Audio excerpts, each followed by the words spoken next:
돈을 많이 번 사업가가 작은 바닷가 마을에서 휴가를 보냈습니다.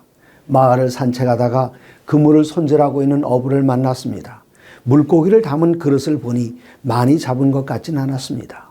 더 많이 잡을 수도 있는데 그 정도면 넉넉하다고 말하는 어부가 한심스러워 보였습니다. 그는 어부에게 물고기를 더 많이 잡아 소비자에게 팔아 더 많은 수입을 얻으라고 했습니다. 부자가 되면 뭘 하겠느냐는 어부에게 바닷가 근처에 집을 짓고 낮잠도 자면서 아내와 여유롭게 살겠다고 했습니다. 어부는 그 부자에게 말하기를 내가 지금 그렇게 살고 있지 않소. 그렇게 대답했습니다. 예수께서 누가복음 12장 15절에 삼가 모든 탐심을 물리치라. 사람의 생명이 그 소유에 넉넉한 데 있지 아니하니라고 하셨습니다. 하나님의 모든 말씀으로 사시기 바랍니다. 자그마한 공장을 운영하는 젊은 사장이 지방에서 1,200만 원을 수금하여 집에 늦게 들어왔습니다. 도둑이 염려되어 수금한 돈을 신문지에 싸서 휴지통에 넣어뒀습니다. 이튿날 일어나 보니 휴지통이 비워지고 돈은 사라졌습니다. 아내에게 물었더니 쓰레기가 차서 버렸다고 했습니다. 급하게 쓰레기 하차 과정을 수소문하여 쓰레기차를 따라가 쓰레기 하차장에서 3시간이나 쓰레기를 뒤져가며 가까스로 돈을 찾아냈습니다. 마태복음 7장 6절입니다. 거룩한 것을 개에게 주지 말며 너희 진주를 돼지 앞에 던지지 말라.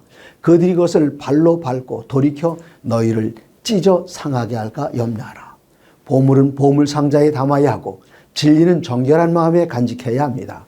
한 번 잃으면 되찾는 데 많은 시간과 노력이 듭니다. 하나님의 모든 말씀으로 사시기 바랍니다. 미국의 정치가 벤자민 프랭클린이 젊었을 때 책방을 열었습니다. 어떤 손님이 책 한 권을 골라서 가격을 물었습니다. 1달러라고 대답하자 깎아달라고 했습니다. 벤자민은 1달러 5센트라고 했습니다. 잘못 들었는지 귀를 의심하며 조금 전에는 1달러라고 하지 않느냐고 반문하자 벤자민은 1달러 10센트라고 했습니다. 손님은 왜 가격이 자꾸 올라가는가 물었을 때 벤자민은 돈보다 시간이 중요한데 손님께서는 제 시간을 계속 소비하고 있으니 가격이 올라간다고 했습니다. 골로새 4장 5절에 유인에게 대해서는 지혜로 행하여 세월을 아끼라고 했습니다. 잃어버린 물건은 돈이 있으면 다시 살 수 있고 잃어버린 건강은 좋은 의사를 만나면 회복할 수 있지만 시간을 낭비하면 회복할 방법이 없습니다. 하나님의 모든 말씀으로 사시기 바랍니다. 독일산 셰퍼드는 영리하고 충성스러워 군견이나 장애인들을 돕는 안내견으로 많이 사용되었습니다. 시각 장애인 도우미 견은 장애물을 피해 길을 안내하며 지체 장애인 도우미 견은 휠체어를 끌기도 하고 필요한 심부름을 해주기도 합니다. 안내견이 하는 일이 기특하다고 하여 쓰다듬어 주거나 먹이를 주어서도 안 되고 불러서도 안 됩니다. 도움을 받는 장애인이 갑작스러운 위험에 처할 수 있기 때문입니다. 시편 23편 1절 3절입니다. 여호와는 나의 목자시니 내 영혼을 소생시키시고 자기 이름을 위하여 의의 길로 인도하시는도다. 여기에 나오는 목자는 영어로 셰퍼드입니다. 시각장애인이 도우미견을 따라서 복잡한 길을 걷듯이 하나님께서 여러분의 길을 인도하실 수 있도록 자신을 하나님께 맡기시기 바랍니다. 안전과 참된 행복이 보장되어 있습니다. 구약성경을 낡은 책이라고 생각하는 분들이 있습니다. 그러나 사도 바울은 구약성경이 마지막 때를 사는 사람들에게 꼭 필요한 책이라는 사실을 알려주고 있습니다. 430년 동안이나 종노릇하던 이스라엘 백성을 구원해 주셨는데 그들은 하나님을 불신하고 불평하며 배반했습니다. 고린도전서 10장 11절입니다. 그들에게 일어난 이런 일은 본보기가 되고 또한 말세를 만난 우리를 깨우치기 위하여 기록되었느니라. 역사는 반복합니다. 이스라엘 백성들이 넘어지는 모습을 보며 넘어질까 조심하고 승리하는 모습을 보며 그들의 승리의 원인을 찾아내 본받아야 합니다. 비록 고대의 이스라엘 백성들이 때로는 믿지 못하고 불평했을지라도 끝까지 그들을 인도하시는 하나님의 손길을 의지함으로 가나안에 들어갔습니다. 하나님의 모든 말씀으로 사시기 바랍니다. 살다가 보면 중요한 결정을 내려야 할 때가 있습니다. 지혜롭고 올바르게 결정하기 위해 누군가의 조언을 구해야 할 때 기억해야 할 말씀이 있습니다. 시편 1편 1절 2절입니다.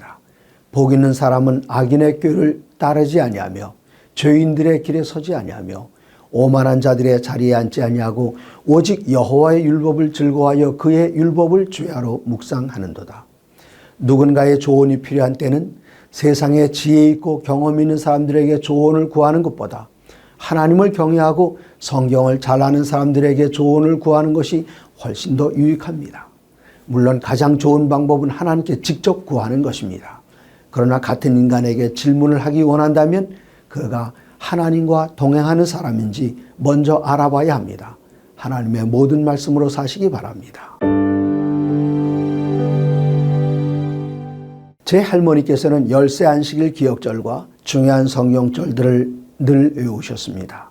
할머니의 둘째 따님인 작은 고모님도 90이 넘도록 해마다 52기억절을 외우셨습니다. 할머니께서는 70이 넘어서며 서서히 시력을 잃으셨지만 항상 암송하셨던 성경절을 들려주면서 믿지 않은 사람들에게 하나님의 사랑을 전하셨습니다. 누구에게든지 시력이 떨어지고 기억력이 감퇴될 때가 속히 다가옵니다.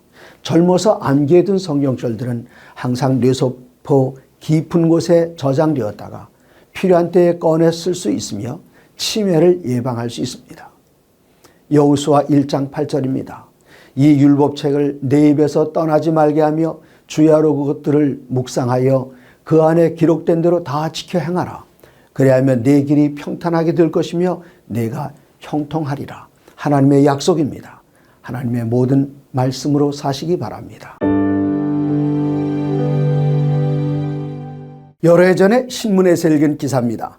1974년 2월 12일 오후 4시 반에 청량역을 출발한 안동행 173 열차가 치양역에 도착해 보니 객차 9량 중 3량이 없어졌습니다. 놀란 치양역 역장이 바로 앞 반곡역과 연락해 봤습니다. 행방불명된 객차 3량이 두 역 사이에 떨어져 있어 기관차를 보냈을 때 300여 명의 승객이 추위에 떨며 아우성을 치고 있었습니다.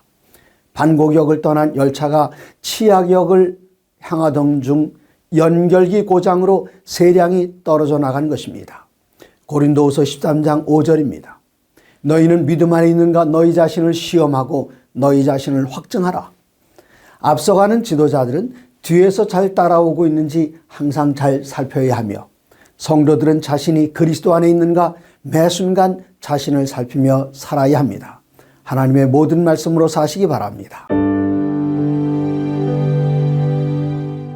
사람의 몸을 값으로 계산할 수 없지만 장기를 이식하려면 비용은 결코 적지 않습니다.